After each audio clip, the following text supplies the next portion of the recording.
Warahmatullahi wabarakatuh.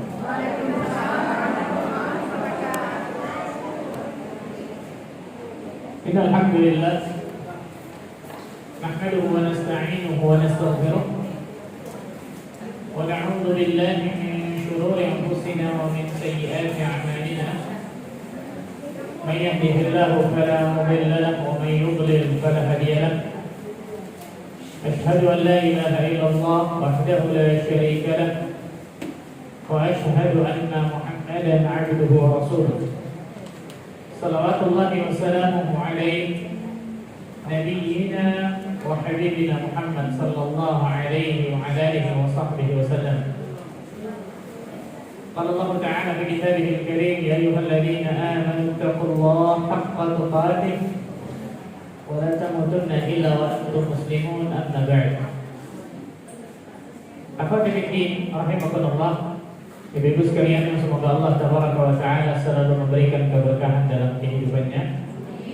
Alhamdulillah, kita bersyukur kepada Allah Tabaraka wa Ta'ala atas segala limpahan karunia dan nikmat yang Allah berikan kepada kita semua, sehingga pada kesempatan yang berbahagia ini Allah Tabaraka wa Ta'ala masih terus melimpahkan berbagai macam nikmatnya, karunia-Nya kepada diri kita semua, sehingga kita dapat duduk hadir di tempat ini, di tempat yang mudah-mudahan Allah Azza wa Jalla turunkan para malaikat yang mengistighfarkan kita semua, di tempat yang mudah-mudahan Allah turunkan rahmatnya di tengah-tengah kita semua. Tambah lagi di luar, Masya Allah, Allah Azza wa Jalla turunkan rahmat berupa hujan. Semoga Allah Azza wa Jalla selalu bimbing langkah kehidupan kita menuju siratal mustaqim. Amin. Salam dan salam semoga tercurah kepada Rasulina al-Karim, Nabi kita Muhammad sallallahu alaihi wasallam, Nabi akhir zaman, Nabi yang telah membawa kita dari zaman kejahilian, dari zaman kebodohan, dari zaman keterasingan akan ilmu menuju zaman yang terang-terang akan ilmu syar'i, itu zaman as-sunnah. Akhwati fillah rahimakumullah, ibu-ibu sekalian, melanjutkan mabahas kita, kajian rutin kita tentang kitab Hadits Al-Arba'in An-Nawawiyah. Dan hari ini insyaallah taala kita akan masuki hadis ke-41. Dua hadis lagi insyaallah kita akan selesai hadis Al-Arba'in 41 dan 42. Hari ini insyaallah taala kita akan bahas hadis ke-41. Kita baca hadisnya. An Abi Muhammad Abdullah ibn Amr ibn As radhiyallahu anhuma. Dari Abu Muhammad Abdullah ibn Amr ibn As, semoga Allah meridai keduanya. Kalau ada kata-kata radhiyallahu anhuma, ini berarti anak dan ayah dua-duanya lah sahabat biasanya, kecuali ada dua sahabat, ada dua nama sahabat disebut, ini lain cerita. Ini satu sahabat namanya Abdullah, ayahnya Amr ibn As. Nah, dua-duanya apa? Sahabat Nabi radhiyallahu anhuma. Dan Abdullah ibn Amr bin As salah satu sahabat yang paling terkenal di kalangan para sahabat tentang keilmuan yang sangat luar biasa. Ayahnya pun luar biasa terkenalnya, Amr bin As, seorang yang sangat cerdas, yang Allah Azza wa Jalla berikan kemudahan lewat tangannya untuk membuka negara Mesir. Amr bin As itu panglima perang ketika menaklukkan negara Mesir. Itu ayah dari Abdullah, namanya Amr ibn As radhiyallahu anhu. Anaknya, salah satu anaknya namanya Abdullah. Ada banyak anak Amr bin As, salah satunya Abdullah ibn Amr ibn As, ini yang paling terkenal. Nah, nama Abdullah di kalangan sahabat itu banyak. Ada sekitar 120 lebih nama Abdullah di kalangan sahabat. Karena kita tahu bersama nama orang Arab biasanya nggak jauh-jauh, Abdullah, Muhammad, Ahmad, Abdurrahman. Nah, nama Abdullah ini banyak, tapi ada 4 nama Abdullah. Ada 4 nama Abdullah. Yang 4-4-nya ini sahabat yang sangat berilmu tentang ilmu agama Allah, dan umurnya itu satu tingkatan, satu level semua. Yang pertama ini Abdullah ibn Amr ibn As. Yang kedua siapa, Bu? Abdullah siapa yang kedua? Ada yang tahu? Hah? Yang pertama ini Abdullah ibn Amr ibn As, sahabat namanya Abdullah, ilmu agamanya luar biasa, dan umurnya masih sangat muda, masya Allah. Abdullah bin Amr bin As. Yang kedua, Abdullah bin Umar, betul, masya Allah. Abdullah bin Umar radhiyallahu anhuma, ya, anaknya sahabat, ayahnya juga apa? Sahabat, Umar bin Khattab radhiyallahu anhu. Abdullah bin Umar, betul. Yang ketiga, anak dari paman Nabi yang terkenal Al-Bahr atau Hibrul Ummah, lautan atau tintanya umat ini. Abdullah bin Abbas, anak dari Al-Abbas bin Abdul Muttalib, anaknya sahabat, ayahnya juga apa? Sahabat. Ayahnya paman Nabi, Al-Abbas bin Abdul Muttalib, yang masuk ke dalam Islam. Karena tidak orang yang luar biasa. Anaknya luar biasa keilmuannya, Abdullah bin Abbas, turjumah Al-Quran, terkenal dengan julukannya banyak. Salah satunya tadi lautan ilmu, tintanya ilmu ini rujukan umat. Kemudian penerjemah Al-Quran, Abdullah bin Abbas. Yang terakhir, yang keempat, Abdullah bin Zubair, anak dari siapa? Az-Zubair bin Awwam. Az-Zubair bin Awwam. Nah, ini semuanya empat masih kecil, betul ya? Maksudnya masih muda, yang anaknya sahabat, ayahnya juga apa? Sahabat. Terkenal namanya Al-Arba' Al-Abadilah. 4 nama yang namanya Abdullah. Yang 4 nama ini adalah orang yang berilmu luar biasa, tapi umurnya masih sangat muda, satu letingan, satu tingkatan semua. Abdullah bin Amr bin As, Abdullah bin Abbas, Abdullah bin Umar, Abdullah bin Zubair. Ini 4. Nah, di sini diriwayatkan salah satunya oleh siapa? Abdullah bin Amr bin As radhiyallahu anhu. Beliau berkata, qala Rasulullah sallallahu alaihi wasallam, Rasul sallallahu alaihi wasallam bersabda, la yu'minu ahadukum hatta yakuna hawahu tab'an lima ji'tu bihi. Tidak sempurna iman salah seorang di antara kalian hingga hawa nafsunya mengikuti, taat, tunduk dari apa yang aku bawa. Subhanallah. Hadis ini diriwayatkan oleh banyak para ulama, tapi hadis ini diperselisihkan tentang sanadnya. Kita sering sampaikan di dalam ilmu hadis itu ada sanad, ada matan.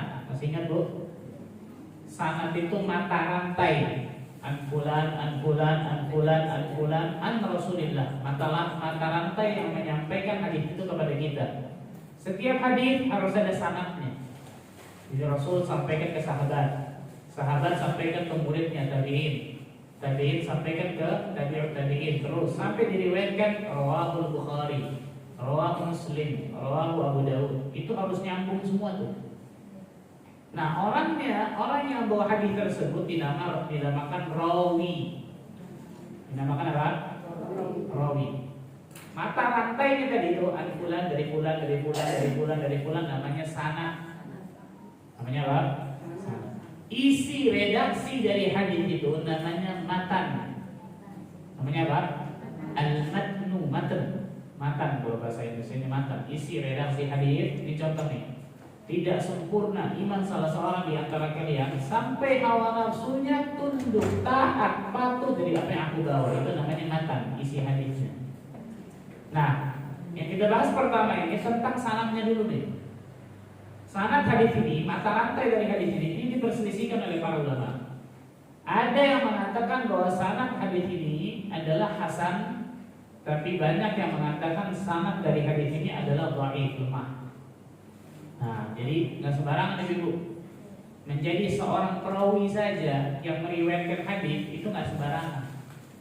Makanya para ulama menyebutkan orang-orang yang meriwayatkan hadis itu tuh, itu memang orang-orang yang Allah persiapkan untuk meriwayatkan hadis. Makanya jahil orang-orang yang mengatakan saya nggak mau pakai hadis, saya mau pakai Quran aja, karena hadis banyak yang baik. Dia belajar, namanya belajar ilmu hadis.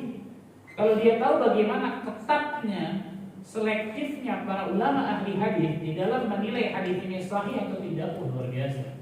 Contoh. Ada misal seorang rawi namanya Fulan bin Fulan, Ahmad, misal Ahmad Rashid misal. Ini diperiksa nih, Fulan ini Bu diperiksa dari dia hidup sampai dia meninggal. Dari dia hidup sampai dia meninggal. Siapa saja gurunya, gimana pemahamannya, belajarnya sama siapa saja, apakah dia menulis kitabnya atau enggak, gimana hafalannya, pernah berdusta enggak di dalam kehidupannya, pernah minum atau makan sambil berdiri enggak di dalam kehidupannya. Coba ini. Kira-kira kalau kita jadi perawi di sini gimana Bu? Semuanya nggak diterima, betul ya? Makanya saya katakan, para ulama mengatakan orang-orang yang meriwayatkan hadis Nabi SAW itu perawi itu memang Allah Azza wa Jalla lahirkan memang untuk itu kelihatan. Untuk meriwayatkan hadis, makanya luar biasa juga bayangkan. Gak pernah sama sekali, misal ada seorang perawi misalnya ketika bercanda sering dusta, bercanda, tapi ketika menyampaikan hadis Nabi gak pernah dusta sama sekali, orangnya jujur amanah. Maka ini kata para ulama utuhim bil kadzib, tertuduh dusta, maka hadisnya bisa turun derajatnya. Padahal bercandaan ketika apa? Bohong ketika apa? Bercanda. Menyampaikan hadis Nabi tidak pernah bercanda sama sekali, tidak pernah bohong sama sekali, selalu jujur amanah. Tapi dalam kehidupannya sehari-hari ketika bercanda sering bohong. Bisa turun derajat hadisnya dari sahih ke hasan atau bahkan tidak diterima hadis. Gila kalau kita jadi perawi gimana hadis kita Bu? Sekali lagi. Semuanya palsu, jalan-jalan nggak diterima semua. Nah, secara sanad hadis yang kita bawakan ini hadis ke-41 banyak yang membaikkan, banyak yang melemahkan. Walaupun sebagian ulama ada yang menghasankan hadis ini, ada yang mensahihkan hadis ini. Tapi secara makna, tadi makna apa tuh? Isi redaksi hadis itu mata. Secara makna hadis ini benar. Secara makna hadis ini benar dan sesuai selaras dengan dalil-dalil yang lain, baik itu dalil Al-Quran atau dalil As-Sunnah al-Hadis yang lainnya. Nah, makanya di dalam hadis ini saya ulang, secara sanad, tadi sanad apa Bu? Mataran saya menyampaikan hadis itu sampai ke Rasulullah, betul ya? Secara sanad diperselisihkan, ada yang mendhaifkan, ada yang melemahkan, ada yang menghasankan atau mensahihkan. Tapi secara matan, secara makna hadis ini maknanya apa? Benar. Karena tidak bertentangan sama sekali dengan dalil-dalil yang lain, bahkan selaras, bahkan sama dengan dalil-dalil yang lain. Nanti kita akan sebutkan dalil dari Al-Quran atau dalil dari As-Sunnah. Kita akan sebutkan insyaallah. Kemudian dalam hadis ini perhatikan, Rasul sallallahu alaihi wasallam mengatakan la yu'minu ahadukum, tidak beriman salah seorang di antara kalian. Pertanyaan Bu, apakah ketika Rasul menyebutkan tidak beriman berarti lawan kata iman berarti kafir? Iya Bu? Iya. Hah? Iya. Hah? Iya. Jawabannya tidak. Karena banyak dalam hadis kita sebutkan, sebagaimana hadis yang pernah lewat, tidak beriman. Maksudnya apa? Tidak sempurna iman salah seorang di antara kalian. Contoh, la yasriqu sariq hina yasriq wa huwa mu'min. Tidaklah seorang pencuri itu dikatakan beriman ketika dia sedang mencuri. Apakah berarti ketika orang mencuri kafir? Tidak. Tapi apa? Kesempurnaan imannya itu berkurang. Maka disebut seorang muslim yang tidak bagus keimanannya, atau biasanya disebut dengan fasik. Disebut dengan apa? Fasik. Tapi bukan kafir. Berarti kan ini, karena bab kafir kan itu bab yang bahaya, nggak sembarangan. Itu babnya ulama, bukan babnya seorang penuntut ilmu. Kemudian dalam hadis ini contoh tadi, la yu'min, tidak beriman. Itu bukan berarti tiba-tiba lawan kata iman kafir. Ya. Lihat penjelasan ulama ketika menjelaskan hadis ini. Maka yang disebut di sini la yu'min kamalul iman al-wajib, yaitu kesempurnaan iman yang wajib. Berarti kalau kita artikan la yu'min, tidak sempurna iman salah seorang di antara kalian, berarti bukan kafir. Perhatikan baik-baik. La yu'minu ahadukum hatta yakuna hawahu tab'an lima ji'tu bihi. Tidak sempurna iman salah seorang di antara kalian sampai hawa nafsunya mengikuti apa yang aku bawa, kata Nabi sallallahu alaihi wasallam. Subhanallah.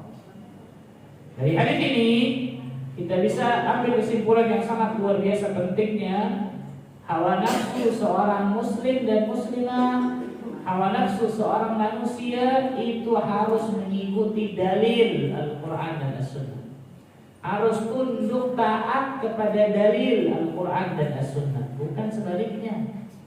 Karena banyak orang-orang manusia secara umum, bahkan kaum muslimin secara khusus, yang ternyata hawa nafsunya dia menangkan daripada dalil.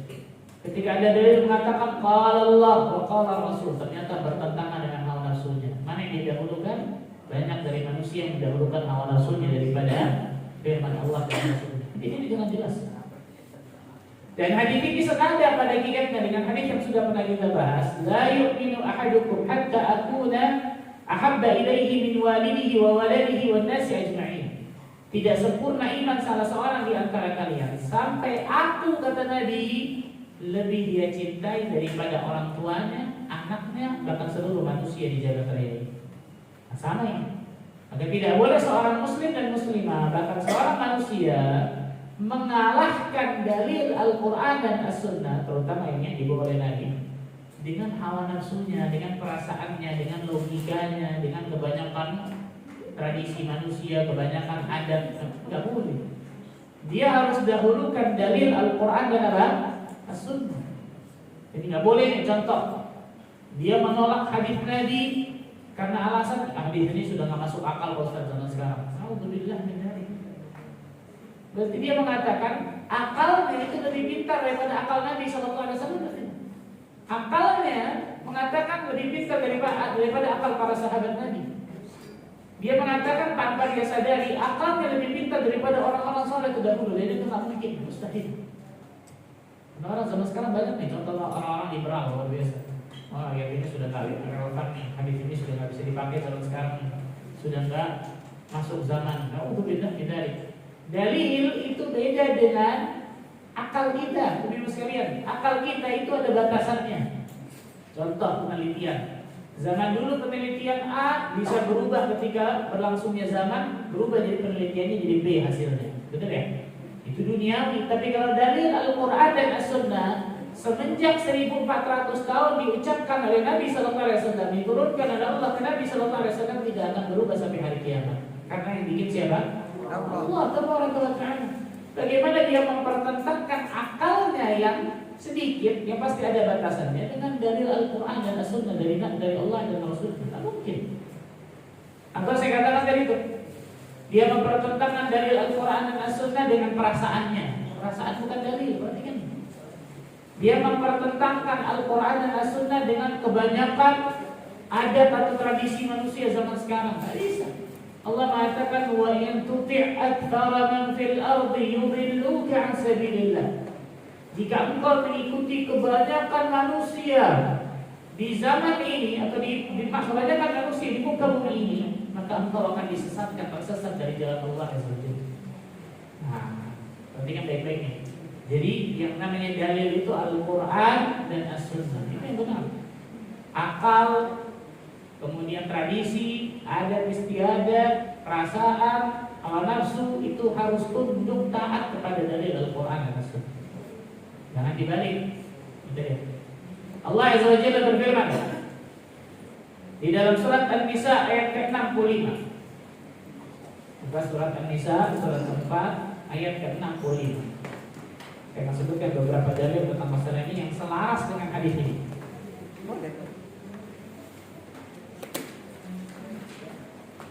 An-Nisa ayat ke-65.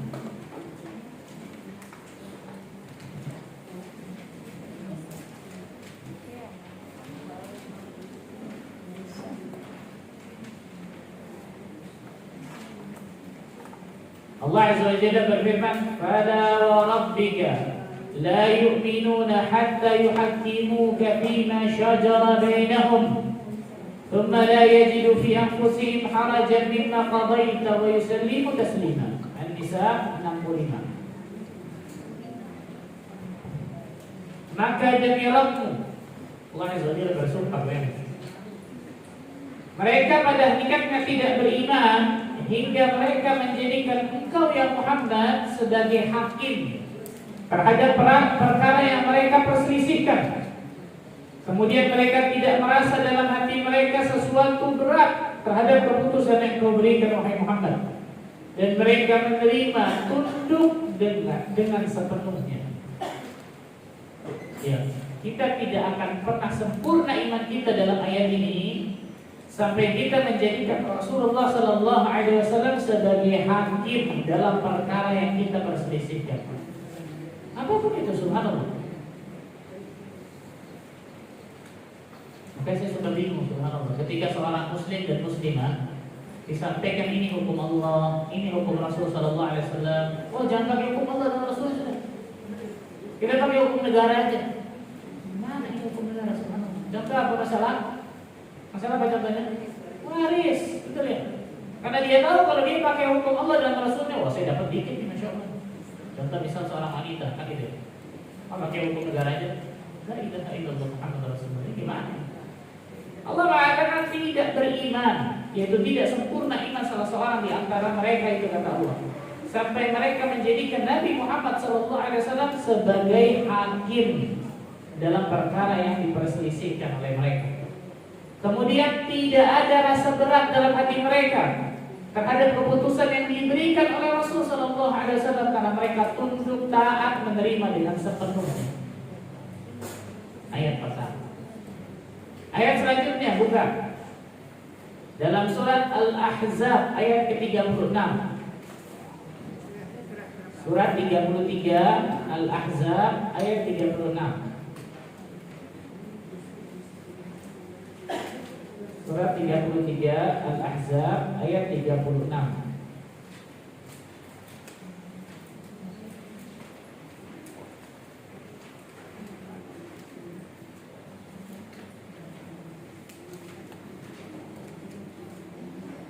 Al-Ahzab surah 33 ayat 36. Wa ma kana lil mu'minin wa la mu'minatin idza qada Allahu wa rasuluhu amran ay yakuna lahumul khiyaratu min amrihim. Dan tidaklah patut, enggak pantas bagi laki-laki yang beriman, tidak pantas pula bagi perempuan yang beriman apabila Allah dan Rasulnya menetapkan satu ketetapan, satu hukum, satu perkara, akan ada bagi mereka pilihan lain tentang urusan mereka. Alhamdulillah. Wa may ya'sillaha wa rasulahu faqad dhalla dhalalan mubina. Dan barang siapa yang mendurhakai Allah dan Rasulnya, maka sungguh dia telah tersesat dengan kesesatan yang nyata. Surat Al-Ahzab surat 33 ayat 36.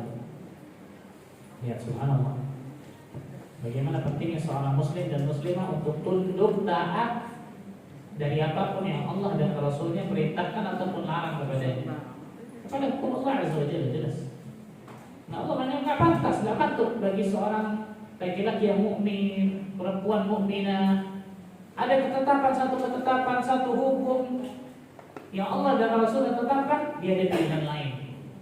Pilihan lain ini biasa gara-gara apa? Hawa nafsunya, betul ya?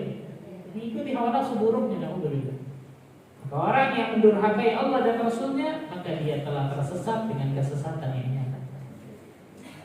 Ayat yang lain, buka surat An-Nur. Surat berapa An-Nur? 24. Ayat ke-51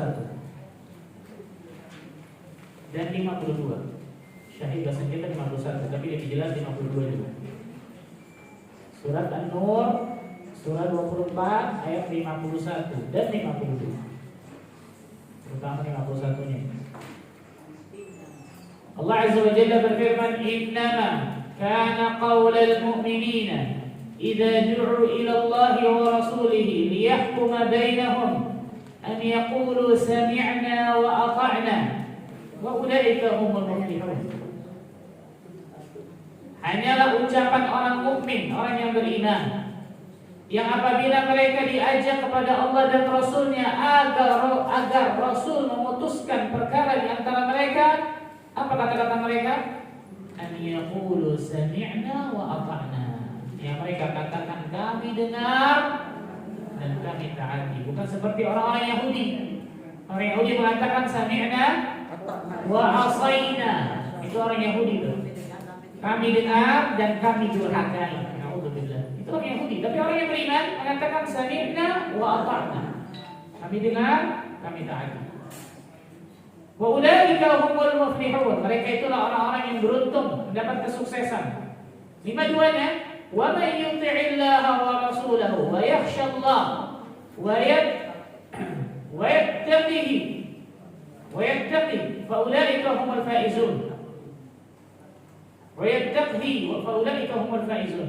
Dan barang siapa yang taat kepada Allah dan Rasulnya serta takut kepada Allah dan bertakwa kepadanya, mereka itulah orang-orang yang mendapatkan kemenangan. Ya. Taat kepada Allah dan Rasulnya, bertakwa sama Allah, takut kepada Allah Azza wa Jalla, mereka itu orang-orang yang dapat kemenangan, kesuksesan, kebahagiaan dunia akhirat. Berarti sebaliknya tuh, orang-orang yang tidak taat kepada Allah dan Rasulnya, tidak mau tunduk hawa nafsunya kepada apa yang Allah dan Rasulnya perintahkan ataupun larang, maka mereka lah orang-orang yang mendapatkan kesengsaraan dunia akhirat tersebut. Subhanallah. Maka ini menjadi pelajaran besar bagi diri kita, bagaimana seorang muslim dan muslimah, bahkan seorang manusia wajib dia tunduk taat kepada syariat Allah dan Rasulnya.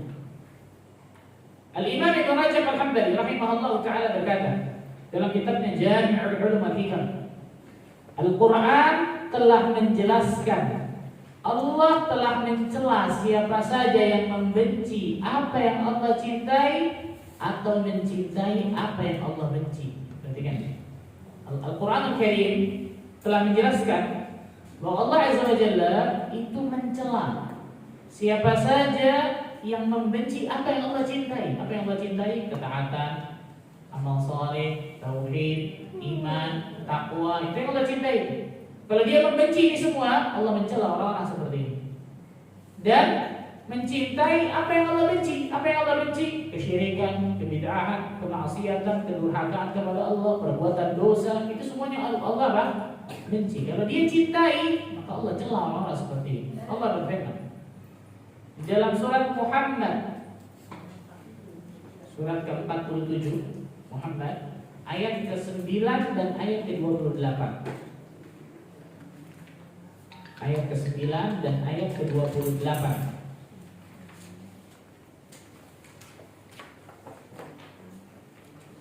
Surat Muhammad surat 47 ayat ke-9 dan ayat ke-28. Dapat dulu? Kalau buka Al-Quran yang cepat tuh, jangan cuma ngitung puluh saja yang cepat, Masya Allah ya. Kita duit cepat, Masya Allah. Biasa. Allah Azza wa Jalla berfirman, "Dzalika bi annahum karihu ma anzalallah fa ahbata a'malahum." Yang demikian itu karena sesungguhnya mereka benci kepada apa yang diturunkan Allah. Apa yang diturunkan Allah? Al-Quran dan As-Sunnah. Lalu Allah menghapus pahala-pahala dari amal perbuatan mereka. Nauzubillah min dzalik. Ya. Orang-orang yang benci apapun yang Allah dan Rasulnya berikan kepada mereka dari Al-Quran dan As-Sunnah, hukum-hukum Allah, apapun mereka benci, Allah akan batalkan, hancurkan pahala amal saleh mereka. Kita capek-capek beramal, Allah hapuskan deh pahala dari amal-amal saleh tersebut. Di surat yang sama, surat Muhammad ayat 28, "Dzalika bi annahum ittaba'u ma askhata Allah wa karihu ridwanah fa ahbata a'malahum." Yang demikian itu karena sesungguhnya mereka mengikuti apa yang menimbulkan kemurkaan Allah dan karena mereka membenci keridhaannya. Lihat, mereka ayat 28, betul? Mereka mengikuti apa yang Allah murkai, apa yang Allah benci, apa yang Allah murkai mereka ikuti. Maksiat, kedurhakaan, dosa, kesyirikan, kebid'ahan, mereka ikuti. Atau yang kedua, mereka benci dari apa yang Allah ridhai. Mereka benci dari apa yang Allah cintai. Mereka benci akan keimanan, mereka benci amal saleh, mereka benci tauhid, mereka benci dari ketakwaan. Apa kata Allah? Fa'ahbata a'malahum. Allah akan hapuskan pahala dari amal-amal mereka. Nauzubillah min dzalik. Nah, makanya Al-Hafidz Ibnu Rajab Al-Hambali mengatakan, Cinta yang benar, perhatikan, cinta yang benar itu haruslah berdampak kepada mutaba'ah dan muwafaqah. Apa itu mutaba'ah dan muwafaqah? Mengikuti dan menyesuaikan. Jadi cinta yang benar itu haruslah berdampak kepada mutaba'ah dan muwafaqah, yaitu mengikuti dan menyesuaikan dalam mencintai hal-hal yang dicintai dan membenci hal yang dibenci. Contoh, ibu-ibu cinta kepada orang tua, betul bu? Ada yang benci sama orang tua bu? Tidak boleh, haram ya, subhanallah. Nah, ketika kita cinta sama orang tua kita, kita pasti akan berusaha melakukan perbuatan-perbuatan yang dicintai sama orang tua kita, pasti, betul ya? Dan kita pasti akan menjauhi perbuatan-perbuatan yang perbuatan itu dibenci sama orang tua kita, agar kita dapatkan kecintaan mereka, betul ya? Ibu cinta sama suami, cinta nggak bu? Oh diam sih, subhanallah. Ada punya suami. Suaminya udah nggak ada. Iya nggak ada, tapi kan pernah punya, udah lah. Cinta lah. Tanya orang tua jawab, dan suami nggak jawab ini gimana? Berarti ya kan? Ibu-ibu insyaallah ta'ala akan mengikuti semua yang dicintai sama suami, betul ya? Apapun perbuatan, perkataan yang suami suka saya akan kerjakan. Betul ya?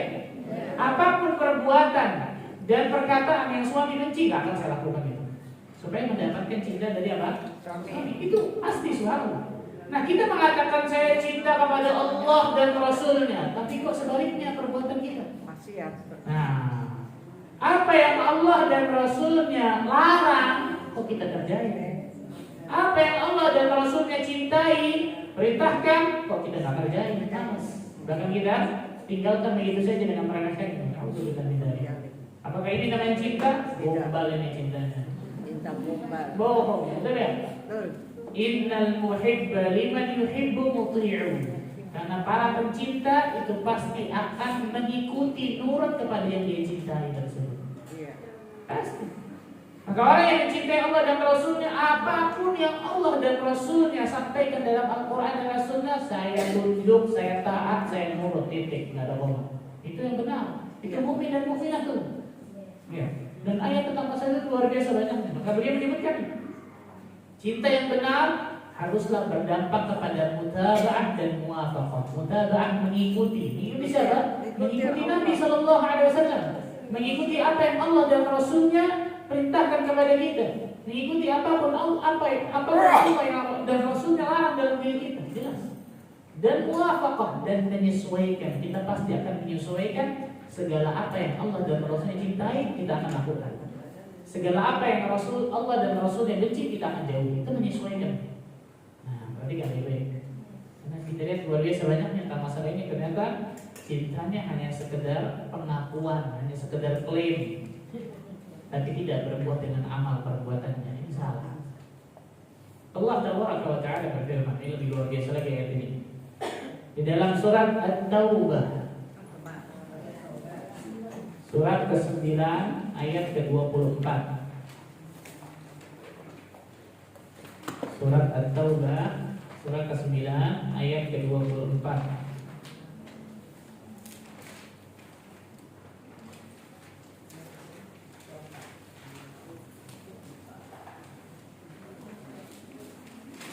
Apa? Allah Azza wa Jalla berfirman, "Qul," katakan ya Muhammad kepada mereka, "In kana aba'ukum," jika bapak-bapak kalian, "wa abna'ukum," dan anak-anak kalian, "wa ikhwanukum," jika saudara-saudara kalian, "wa azwajukum," istri-istri kalian, "wa ashiratukum," keluarga kalian, "wa amwalun iktaraftumuha," harta kekayaan yang kalian usahakan, kalian cari, "wa tijaratun takhshawna kasadaha," perdagangan yang kalian takut kerugian di dalamnya, "wa masakin tardawnaha," dan tempat tinggal, rumah yang kalian cintai. 8 hal. Yang 8 hal ini semua duniawi nih, betul? 8 hal ini semua titipan loh. 8 hal semua ini adalah duniawi. ayah kita, anak kita, saudara, istri, keluarga, harta, perdagangan, rumah. Apa kata Allah? Ahabba ilaikum, lebih kalian cintai minallahi, daripada Allah, wa rasulihi, dan rasulnya, wa jihadin fi sabilihi, dan juga jihad di jalan Allah. Ini 3 akhiratnya. Yang tadi 8 duniawi, ini yang 3 adalah apa? Ukhrawi, akhirat. Kalau kalian lebih mencintai duniawi kalian 8 hal tadi daripada ukhrawi kalian 3 hal ini, fatarabbasu hatta ya'tiyallahu bi amri, maka tunggulah sampai Allah Azza wa Jalla memberikan keputusannya kepada kalian, mendatangkan keputusannya. Kata para ulama tafsir, salah satu tafsiran dari ayat ini, fatarabbasu hatta ya'tiyallahu bi'adzabih, maka tunggulah sampai Allah menurunkan azabnya kepada kalian. Ketika manusia lebih mencintai 8 hal itu semua duniawi, harta, jabatan, tahta, anak, siapapun itu, daripada Allah dan Rasulnya, fatarabbasu hatta ya'tiyallahu bi amri. Tunggulah kehancuran, tunggulah sampai Allah Azza wa Jalla menurunkan azabnya kepada kalian, kata para ulama. Allahu Akbar.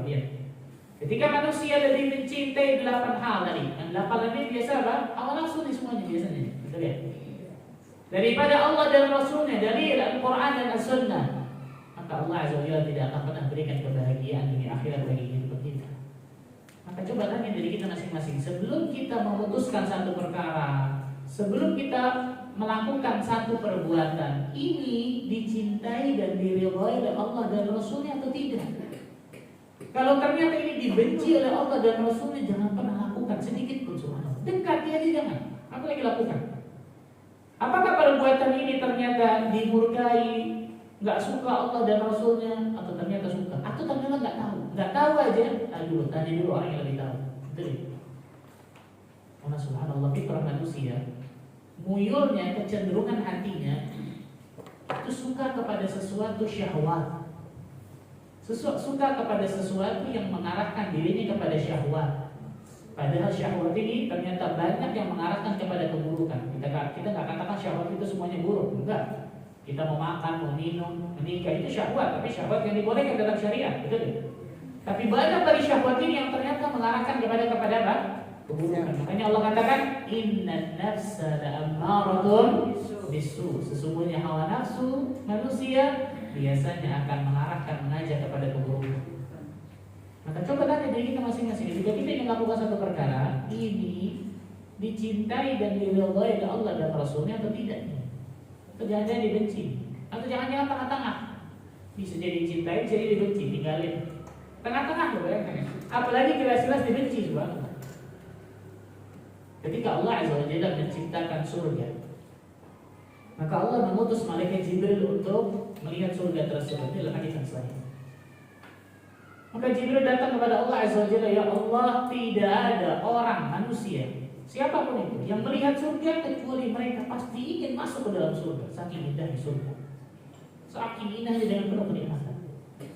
Kemudian Allah Azza wa Jalla menjadikan surga tersebut dikelilingi dengan segala sesuatu yang dibenci, makari, segala sesuatu yang dibenci. Diutus lagi malaikat Jibril untuk melihatnya. Datang kepada Allah, apa kata malaikat Jibril? Ya Allah, aku takut tidak ada manusia yang masuk dalam surga. Aku takut apa? Tidak ada manusia yang masuk ke dalamnya. Karena ketika tadi surga diciptakan sama Allah, semua orang yang lihat surga pasti ingin masuk surga. Tapi ketika Allah ciptakan di sekelilingnya itu apa? Al-makari, segala sesuatu yang dibenci. Rasulullah SAW bersabda, "Huffatil jannah bil makari." Surga itu dikelilingi dengan sesuatu yang dibenci. Contoh, kita lagi tidur, disuruh bangun, as-salatu khairum minan naum. Fitrah manusia suka apa enggak, Bu?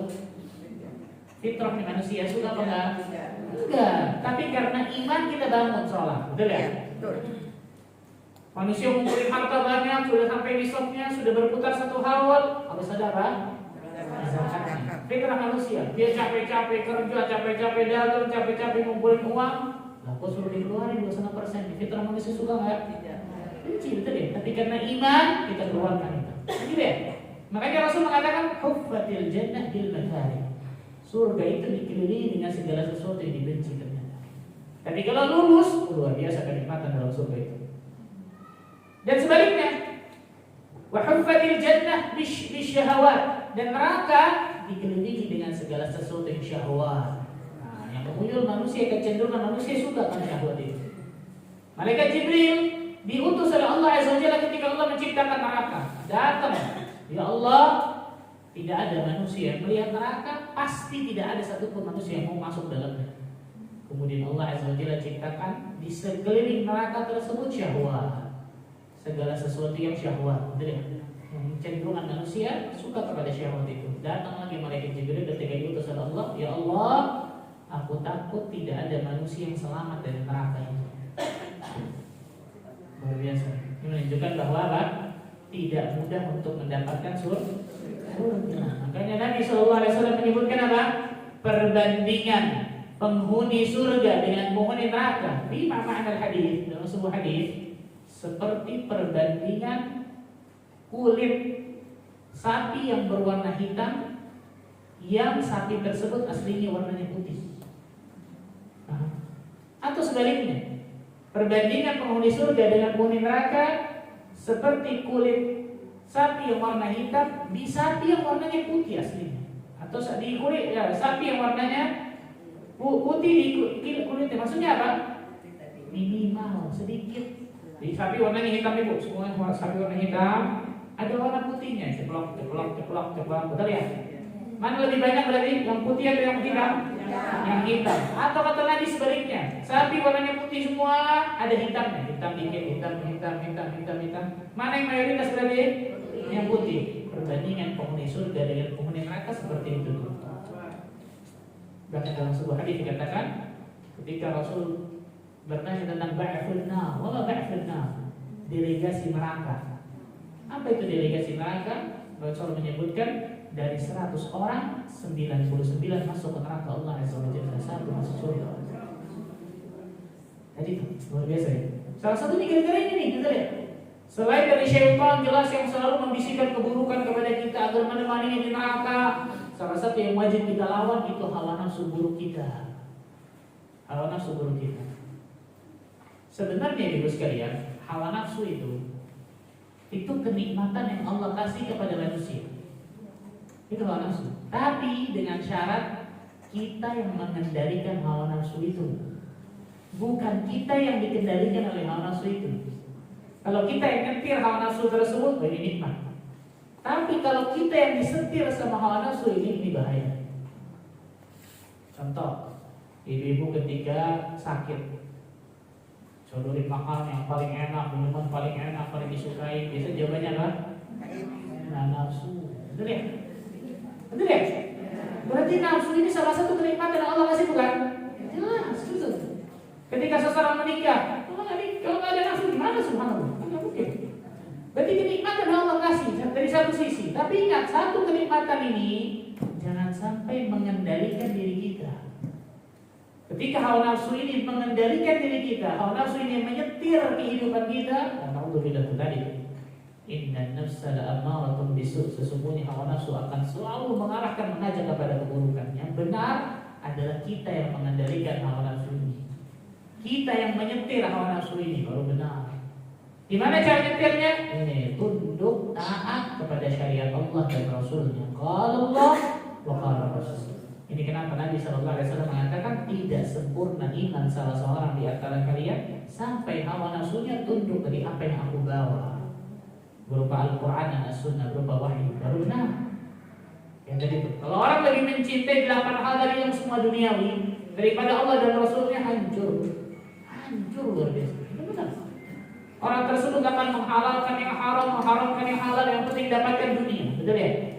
Orang tersebut yang penting dapatkan apa? Kursi anak atau kursi panas atau kursi apa itu sebenarnya? Itu persepsi lah, betul ya? Yang penting dapatkan kursi tersebut, mau halal, mau haram, yang penting duduk dulu. Alhamdulillah. Berapa banyak orang nggak mikirkan ketika cari maisha, cari penghidupan di atas muka bumi, cari rezeki, mau halal, mau haram, antas. Alhamdulillah. Dan dia tahu ini nggak boleh, ini dilarang oleh Allah dan Rasulnya. Tapi hawa nafsunya menguasai dirinya, nggak bisa buat apa-apa. Nah, ini diantara hikmah kenapa setiap hari sampai belasan kali kita minta kepada Allah, ihdinas siratal mustaqim. Ya Allah, tunjukilah kami ke jalan yang lurus. Itu minta dua hal kepada Allah Azza wa Jalla. Minimal minta dua hal menurut sebagian ulama tafsir. Apa itu? Yang pertama, minta kepada Allah agar Allah kasih tahu kepada kita mana sih jalan yang lurus ke surga. Sehingga kita tahu nih, ini jalan lurus ke surga, ini jalan ke neraka, ini jalan ke neraka, ini jalan lurus ke surga. Tapi nggak sampai sini, karena ada orang tahu ini jalan ke surga, ini jalan ke neraka.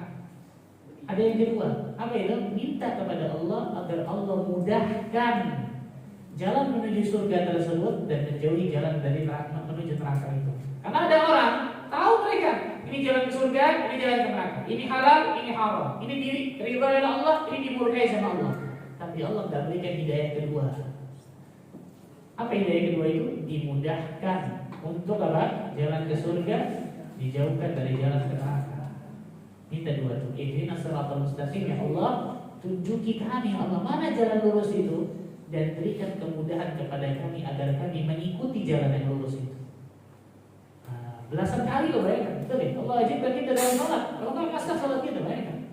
Bahkan kalau orang sholat sunnahnya banyak bisa puluhan kali, bahkan ratusan kali, subhanallah. Ihdinas siratal mustaqim. Nabi SAW berdoa kepada Allah, Allahumma inni as'aluka al-huda wat-tuqa wal-'afafa wal-ghina. Minta kepada Allah yang pertama hidayah, yang kedua ketakwaan kepada Allah Azza wa Jalla, yang ketiga al-'afaf, kesucian diri untuk tidak melanggar yang haram, dan kekayaan hati. Allahu Akbar. Subhanallah. Ini disebutkan oleh doa Nabi SAW. Kalau Nabi doa seperti ini, apalagi dengan iman. Contoh saja satu hadis luar biasa. Rasul mengatakan hadis ini di hadapan para sahabat. Bayangkan, sahabat yang imannya, ketakwaannya, kedekatannya dengan Allah sudah tak pernah kita lakukan sama sekali. Betul ya? Tapi Rasul mengatakan ini kepada hadapan para sahabat. Kalau Rasul mengatakan ini kayak di hadapan para sahabat, apalagi kepada kita ya, betul ya? Rasul menyebutkan, wallahi, demi Allah, mal faqra akhsha alaikum, bukan kefakiran, bukan kemiskinan yang aku takutkan kepada kalian, wahai sahabat. Jadi Rasulullah SAW tidak takut umatnya fakir, umatnya miskin. Walakin akhsha alaikum an tunsata alaikum ad-dunya. Akan tetapi yang aku takutkan kepada kalian, wahai para sahabatku, dan jelas kepada kita semua, ketika dunia dihamparkan di depan mata kepala kalian. Karena busitat man kana qablakum, sebagaimana kaum-kaum terdahulu Allah hamparkan dunia depan mata kepala, baik yang halal ataupun yang haram. Apa jadinya? Fatanafasuha kama tanafasuha, menjadikan kalian berebut untuk mencari dunia itu, berebut sikut-sikutan, konjok-konjokan, berebut cari dunia. Betul ya, Bu ya? Banyak kalau zaman sekarang mau dapatkan dunia nggak ada urusan, mau saudara, mau teman, mau yang penting saya dapat dunia. Betul ya? Fatanafasuha kama tanafasuha, jadikan kalian berebut mencari dunia itu sebagaimana kaum-kaum terdahulu berebut mencari dunia. Apa akibatnya? Fatuhlikakum kama ahlakathum, menjadikan kalian hancur binasa sebagaimana kaum-kaum terdahulu binasa hancur ketika mereka berebut mencari dunia. Shadaqa Rasulullah sallallahu alaihi wasallam. Benar apa yang disampaikan oleh Nabi sallallahu alaihi wasallam. Betul ya? Kita lihat zaman sekarang luar biasa. Contoh saja tadi masalah waris. Allahu Akbar. Nah, gelap mata orang tuh kalau masalah dunia, masalah waris itu biasanya. Kalau bukan iman yang bicara, Allahu Akbar, ribut itu. Berantem luar biasa. Tanya para ustaz, apalagi ustaz yang menyelesaikan masalah waris. Allahu Akbar. Ini iman seseorang diukur seperti ini, salah satunya masalah akhlak, betul ya? Masalah duniawi, wajib tunduk hawa nafsunya dari apa yang Allah dan Rasulnya berikan kepadanya. Itu baru masalah waris, sebelum yang lain. Belum yang lain sebenarnya. Maka kewajiban bagi setiap muslim dan muslimah untuk tunduk kepada syariat Allah dan Rasulnya. Ayat yang lain, Allah Azza wa Jalla berfirman dalam surat Ali Imran, surat ketiga, ayat 31. Surat ketiga, Ali Imran, ayat ke-31.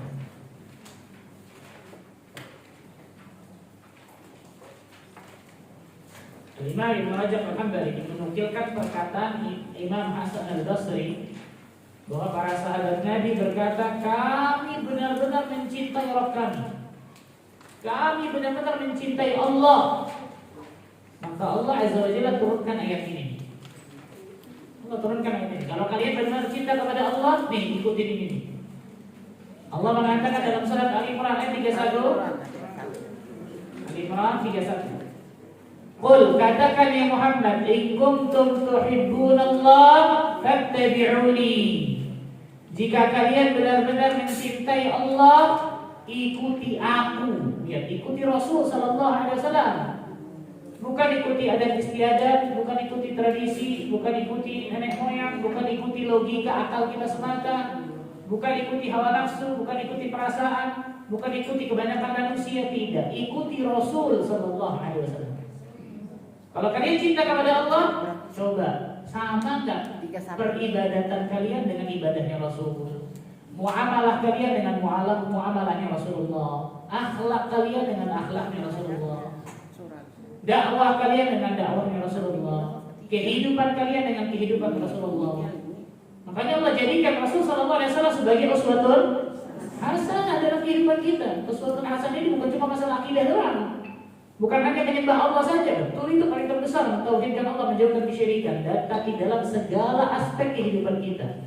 Masalah akidah, masalah ibadah, masalah muamalah, masalah akhlak, masalah dakwah, masalah kehidupan sehari-hari, mengikuti Rasul sallallahu alaihi wasallam. Kalian cinta kepada Allah, lihat ayat ini. Makanya banyak ulama menyebutkan hadhil ayat ayatul ikhtibar. Ayat ini ayat ujian bagi orang-orang yang mengatakan cinta kepada Allah. Benar enggak cintanya atau gombal cintanya? Apa buktinya? Salah satunya mereka pasti akan mengikuti Rasul sallallahu alaihi wasallam dalam segala aspek kehidupan mereka. Kalau mereka mengikuti Nabi sallallahu alaihi wasallam, apa yang mereka dapatkan? Yuhibbukumullah, Allah akan mencintai kalian. Wa yaghfir lakum dzunubakum, Allah akan mengampuni dosa-dosa kalian. Wallahu ghafurur rahim, Allah Maha Pengampun lagi Maha Penyayang. Allahu Akbar. Ya subhanallah, bagaimana pentingnya mencintai Rasul sallallahu alaihi wasallam dengan benar. Menjadikan apa yang dibawa oleh Nabi sallallahu alaihi wasallam nomor pertama dalam kehidupan kita, kita taruh di atas kepala kita.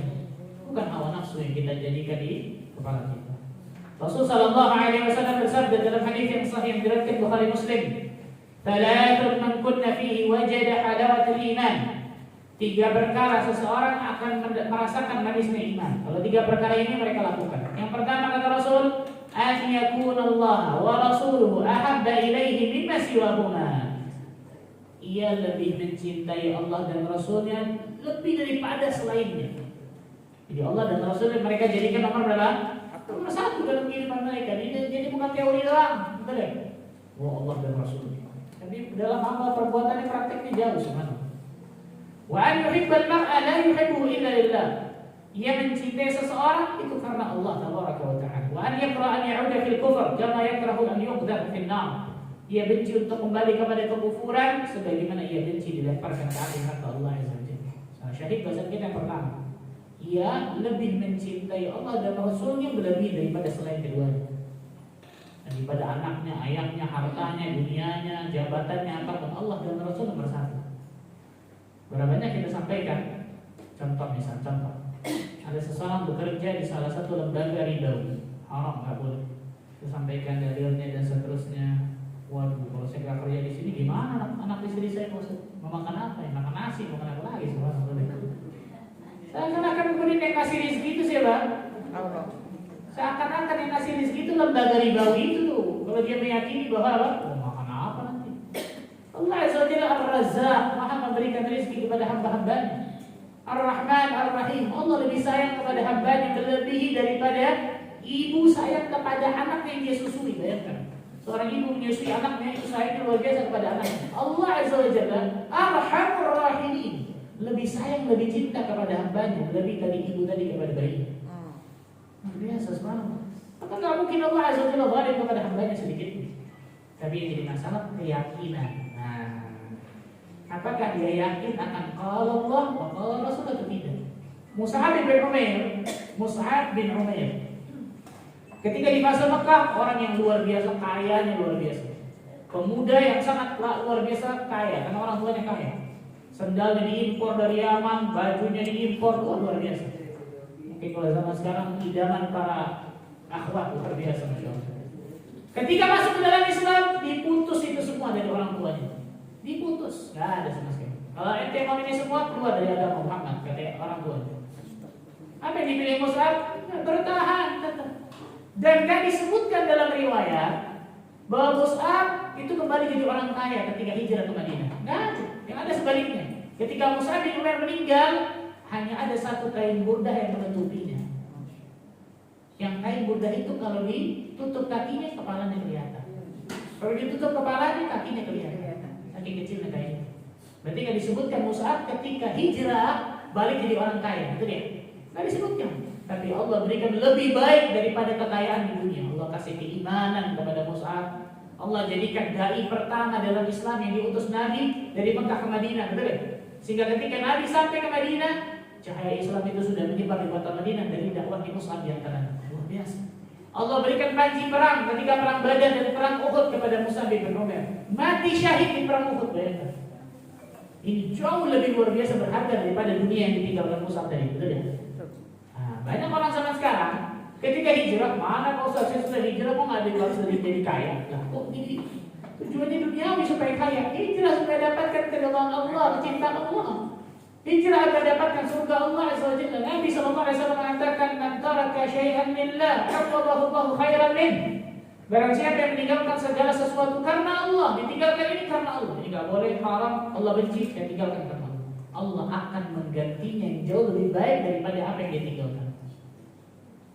Salah satu yang paling jelas lebih baik, surga Allah jelas lebih baik daripada seluruh dunia dan seisinya. Betul ya? Nantinya baik-baik, jadi bukan cuma tendensinya duniawi, subhanallah, tujuannya duniawi. Alhamdulillah kita ingat salah terakhir. Nah ini disebutkan oleh para ulama tentang masalah hadis. Ikhwan iman, akhwat fiddin, rahimakumullah. Dan yang terakhir.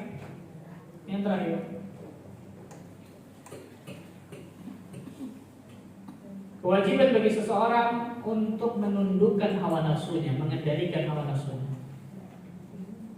Allah Azza wa Jalla berfirman di dalam surat Shad. Surat berapa surat Shad? Surat Shad. Surat berapa? Kalau ketemu nih, mana Shadnya? Surat berapa surat Shad? 38. Masya Allah. Alhamdulillah. Satu menyelamatkan banyak orang. Surat 38 ayat ke-26. Surat Shad surat 38 ayat 26. Diperintah dari Allah Azza wa Jalla agar kita tidak mengikuti, mengekor kepada hawa nafsu luar biasa. Surat Shad ayat 26. Wala tattabi'il hawa, dan janganlah kalian mengikuti hawa nafsu kalian. Lihat.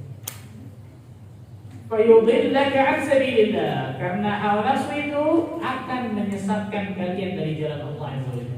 Ini yang saya katakan tadi, kita yang mengendalikan hawa nafsu.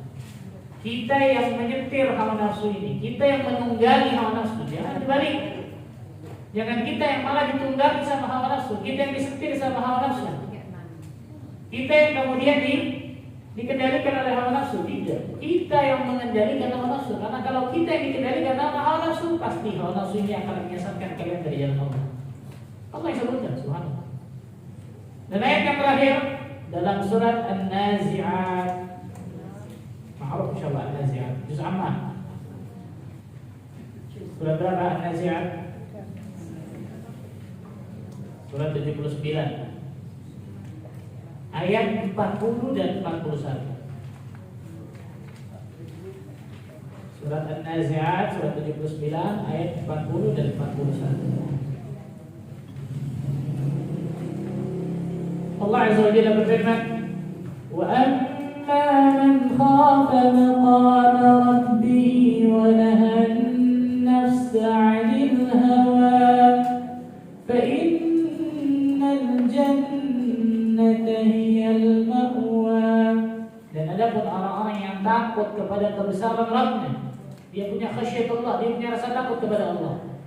Kemudian wa nahaa an-nafsa 'anil hawa, menahan dirinya dari hawa nafsunya. Dia tahan dirinya dari keinginan hawa nafsunya yang selalu mengarahkan kepada keburukan. Ya, saya katakan tadi, kita yang mengendalikan hawa nafsu, bukan dibalik.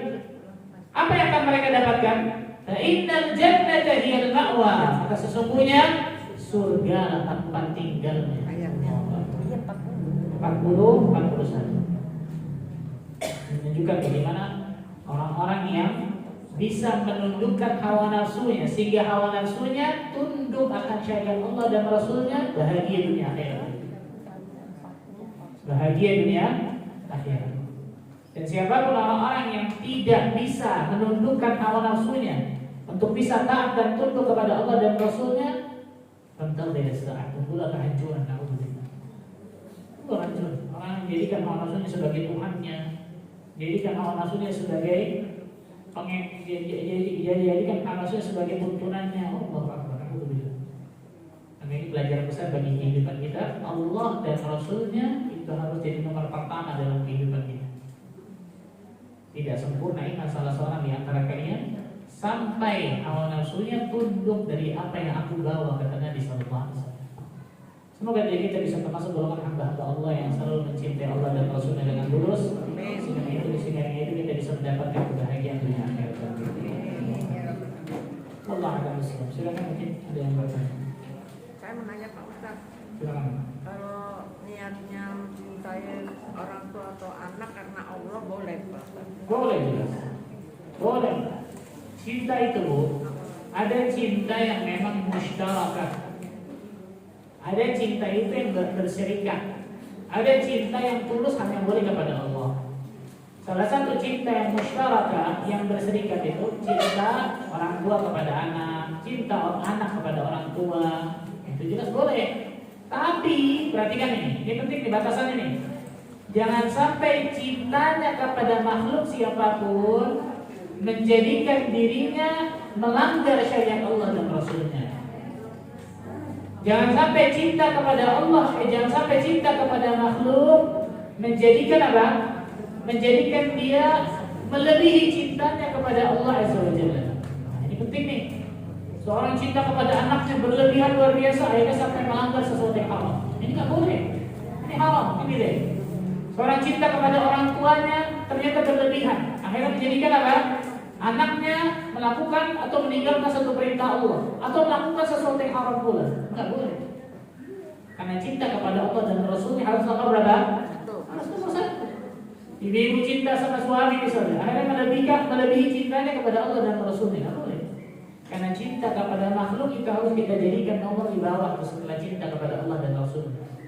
Nah, makanya tadi itu fitrah yang Allah masukkan ke dalam hati manusia. Orang tua cinta pada anaknya, anak cinta sama orang tuanya, istri kepada suami, suami kepada istrinya, kepada saudara kandungnya, mungkin itu biasa. Dengan syarat itu tidak berlebihan. Jangan sampai cintanya kepada makhluk menjadikan dia meninggalkan perintah Allah dan Rasulnya. Jangan sampai cintanya kepada makhluk menjadikan dia melanggar dari larangan Allah dan Rasulnya. Ini penting nih. Ini penting nih, subhanallah. Bagi orang tua nih kepada anak biasanya berlebihan, nggak bisa insaf, nggak bisa adil dalam masalah ini. Sehingga ketika dia berlebihan kepada anaknya, akhirnya apa? Dia meninggalkan perintah Allah dan Rasulnya atau melakukan hal-hal yang Allah dan Rasulnya larang. Ini nggak boleh. Wallah. Silakan Bu. Silakan. Assalamualaikum.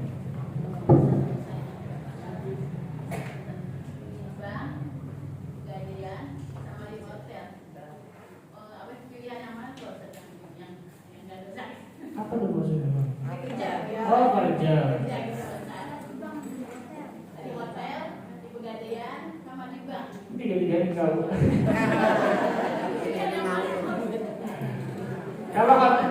Kalau hotel sebenarnya tergantung hotel. Tapi kebanyakan yang selalu saya ke hotel, Allah Taala besar. Lagi saya tak ada beberapa teman yang keluar dari hotel. Kecuali hotel-hotel yang kita tahu, seperti sebagian hotel, masya Allah, tetap luar biasa. Ketika suami istri lihat mana surat nikahnya, KTP-nya bareng atau tidak, kamarnya seterusnya, ini ada masalah. Hotel seperti ini insya Allah ada masalah. Atau misal hotel di haram misalnya, jelas aman insya Allah, jelas soalnya. Masuk haram Masjid Nabawi. Tapi kalau hotel kebanyakan, alhamdulillah ternyata apalagi terkenal hotel tersebut hotel yang remang-remang, alhamdulillah tahu ma'ruf, jangan subhanallah. Kalau banknya juga pegadaian jelas lah, di dalamnya ada riba, di dalamnya ada gharar dan seterusnya. Wallahu a'lam. Ada lagi sih. Kita di Pegadaian itu orangnya ahli sodako Pak Ustaz. Paham. Kebaikan seseorang itu tidak merubah hukum yang Allah Azza wa Jalla putuskan. Dia kerja di bank, dia kerja di sini, kerjanya ternyata haram. Tapi orang yang baik Ustaz, akhlaknya luar biasa mulia, sedekah, sholat malam, macam-macam. Kebaikan manusia tidak merubah hukum Allah, betul ya? Masa gara-gara manusia gara-gara baik hukum jadi berubah jadi halal kerja di situ kan enggak, betul ya? Hukumnya tetap apa? Haram ketika kerja di tempat segala sesuatu yang seperti itu. Silakan Bu. Yang dagang deh. Sebagai orang yang awam dan ketua juga ilmu agamanya itu ditegaskan. Sebentar, Ibu tenang. Saya nggak ada. Apa Bu? Kita sebagai orang awam dan ilmu agama itu terlalu sedikit sekali kalau melihat dari dunia yang luas ini. Apalagi dengan janji nanti orang masuk surga itu hanya 1% di antara 100%. Apakah kita berdosa kalau kita bersifat pesimis, meskipun kita juga akan mengusahakan, tapi nggak mungkin kita akan menjangkau mereka-mereka yang pintar itu jauh lebih banyak, mereka yang alim jauh lebih banyak. Jadi kita ini pesimis. Paham. Ada dua Bu. Ada rasa takut, rasa khawatir. Takut dan Ada pesimis. Kalau rasa takut khawatir ini boleh, bahkan bagus. Kenapa? Kita beribadah kepada Allah salah satunya untuk dapatkan surga dan takut akan apa? Neraka. Tapi deh, dua ini harus seimbang nih. Nggak boleh salah satunya berat sebelah. Ar-raja wal khauf. Rasa harap dan rasa apa? Takut. Kenapa ente beribadah? Saya ingin dapat surga, saya ingin terhindar dari neraka. Berarti kan ada takutnya, ada khawatirnya, betul ya? Tapi rasa takut dan khawatir ini nggak boleh menjadikan dirinya pesimis. Karena ini berbeda kalau pesimis nih. Kalau pesimis ditakutkan, dia putus asa akan rahmat Allah Azza wa Jalla. Syaitan bisa masuk ke sini masalah was-was, betul ya? Alhamdulillah itu orang-orang soleh aja dapat surga, ente berat, ente maksiat aja sudah. Itu bisikan syaitan tuh, betul ya? Maka dua ini beda nih. Rasa takut, khawatir, sama pesimis ini beda dua kata. Kalau takut memang harus ada di dalam kita ibadah. Kalau kita nggak takut, Allah nggak takut-takutin kita dengan neraka. Wah, ditakutin neraka jadi sebandel itu lah. Lagi nggak takut-takutin neraka subhanallah. Memang harus ada ketika kita beribadah, tapi rasa takut itu nggak boleh berlebihan. Rasa takut yang berlebihan menjadikan seseorang tadi itu putus asa karena rahmat Allah, bisa jadi pesimis. Jangan. Maka dia harus tetap apa? Rasa takut dan berharap. Nah, berarti kan dia takut. Oh, saya nggak tahu nih bisa dapat surga apa enggak. Tapi saya berharap semoga Allah Azza wa Jalla berikan surga ke saya doa, saya amal soleh. Nah, dua ini harus ada. Salah satunya nggak boleh berat sebelah. Berat sebelah salah satu ada yang salah berarti. Atau dia berharap, ada rasa takutnya, mudah melakukan maksiat kalau itu, betul ya? Tapi kalau rasa takut, nggak ada harapnya, ujung-ujungnya dari itu putus asa kan rahmat Allah bakal pesimis, nggak boleh. Dua ini harus apa? Seimbang. Makanya para ulama mengatakan rasa takut dan rasa harap seperti dua sayap burung yang harus seimbang. Dua sayap burung ini berat sebelah, nggak akan bisa terbang burung tersebut. Dan kepala dari burung tersebut rasa cinta. Nah, kita ibadah harus ada tiga ini: cinta kepada Allah, berharap kepada Allah, takut kepada Allah Azza wa Jalla. Nah, tiga ini harus benar. Bagaimana kita udah belajar gitu kan, tapi belum bisa mengamalkan. Oh, sama semua di kita juga. Nah, yang pertama, niatkan ketika kita menuntut ilmu agama Allah Azza wa Jalla, salah satu niatnya, ya Allah, agar saya dapat mengamalkan ilmu yang telah saya ketahui, agar saya dapat mengamalkan itu, mempraktikkan bagi diri sendiri, berarti kan baik-baik. Agar saya dapat mengamalkan, mempraktikkan ilmu itu dalam kehidupan saya, ya Allah. Maka Allah akan berikan kemudahan. Ini yang pertama. Yang kedua, berusaha dengan sekuat tenaga, berarti kan. Yang Allah Azza wa Jalla nilai itu bukan cuma hasilnya, tapi Allah nilai itu usaha yang maksimal, usaha yang jujur bagi seseorang. In tasduqillah yasduqka. Jika engkau jujur kepada Allah, maka Allah juga akan jujur kepadamu. Apa maksudnya jujur? Jujur ini bukan cuma berkata jujur. Jujur ini selaras antara perkataan, hati dan perbuatan. Ini sama jujur namanya ini. Nggak ada beda. Di saat kita mengatakan saya ingin masuk surga, tapi perbuatan kita maksiat, ini gak jujur sama Allah. Lisan kita mengatakan ini masuk surga, tapi hati kita ingin dilihat orang ketika kita beribadah. Ini nggak jujur kepada Allah. Harusnya dia niatkan kepada siapa? Allah Azza wa Jalla yang berikan surga. Manusia nggak mungkin bisa berikan. Intas dokillah yasduka. Jika engkau jujur kepada Allah, kata Nabi, Allah akan berikan apa yang kau cita-citakan tersebut. Nah, jadi kewajiban kita berusaha dengan semaksimal mungkin, berdoa kepada Allah Azza wa Jalla, tawakal kepadanya. Urusan hasil Allah yang kasih. Tapi yakinlah Allah tak mungkin zalim kepada hamba-Nya. Hamba-hamba yang benar-benar berusaha menempuh jalan istiqamah, walaupun ujian, cobaan luar biasa, tapi dia istiqamah, Allah akan berikan kenikmatan luar biasa kepadanya. Apalagi di akhir-akhir ke surga. Tapi kalau orang baru kasih dikit ujian, alhamdulillah saya nggak bisa masuk surga lah. Dan ini gimana? Usaha belum maksimal, doa belum maksimal, sudah saya tawakal aja. Bukan tawakal, ini tawakul namanya. Menyerahkan tapi tanpa usaha, nggak boleh sebenarnya. Berusaha dengan semaksimal mungkin, betul ya? Mengupayakan Nabi SAW sholat malam sampai kakinya pecah-pecah luar biasa, itu kan usaha, ada usaha. Orang yang berusaha dengan semaksimal mungkin, Allah nggak mungkin zalim kepada hamba-Nya. Mungkin subhanallah. Nah, berusaha dengan semaksimal mungkin, doa kepada Allah Azza wa Jalla agar Allah telah kasih hidayah kepada kita, agar Allah berikan kemudahan kita mengamalkan ilmu yang telah kita ketahui, agar kita istiqamah, maka insya Allah hasilnya akan baik insya Allah. Wallah. Lagi? Kalau niatnya mendengarkan ceramah itu ngaji istilahnya, niatnya ingin biar dapat manfaat, boleh nggak tuh? Boleh jelas. Niat-niat yang baik itu dong mengangkat kebodohan dalam diri kita tentang ilmu agama, niatnya agar menghidupkan ilmu, menjaga ilmu, agar bisa dapatkan pahala, dapatkan surga, dapatkan rahmat Allah, betul ya? Itu niat yang baik. Bahkan perhatikan, semakin banyak kita tanamkan dalam hati kita niat yang baik, semakin banyak kita dapat pahala. Dan orang ini orang cerdas, bisa mengumpulkan niat yang banyak, niat yang baik sebanyak-banyaknya cuma dalam satu perbuatan. Cerdas orang ini. Nah, jadi waktu murid saya datang kajian supaya dapat pahala, supaya dapat rahmat Allah, supaya mengangkat kebodohan dalam diri saya, supaya saya amalkan, supaya dapat surga dan. Semakin banyak kita niatkan, semakin banyak kita dapat pahala dari niat kita yang baik itu. Nah, Allah. Itu mungkin yang saya bisa sampaikan. Semoga Allah Azza wa Jalla berkahi pertemuan kita. Semoga Allah Azza wa Jalla jadikan kita termasuk golongan hamba-hamba Allah yang selalu Allah memberikan hidayah taufik untuk meniti siratal mustaqim sampai nanti Allah akan beri kita semua dalam keadaan husnul khatimah. Bagaimana Allah kumpulkan kita di tempat ini, semoga Allah bisa kumpulkan kita di surga Firdaus alamin. Subhanallahi wa bihamdihi, asyhadu an la ilaha illa anta astaghfiruka wa atubu ilaik. Wassalamualaikum warahmatullahi wabarakatuh. Waalaikumsalam. Makasih Pak Ustaz.